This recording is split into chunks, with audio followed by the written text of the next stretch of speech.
Hihilahin ka nila ng pababa hanggang mahulog ka sa kanilang dura. Umahon ka papalayo sa di nila abot.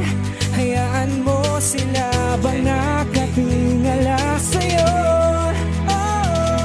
Nakatingala ako habang sumusulat ng todo. Kahit sabihin pa nila na ako ay bobo, ginawa ko lahat para lang na maitono ang mga salita na nabuo sa aking kwarto. Inuhos ko lahat ng aking makakaya para mapansin naman ako ng iba. Ilang segundo na ipagkakalat ko na makikilala rin ako bilang Makata. Sama mga mahal ko sa buhay upang lutasin ang mga bagay-bagay, kasi alam kong mahalaga yun. Baka ito na ang tunay na pagkakataon. Ginawang masaya kahit na nalulungkot.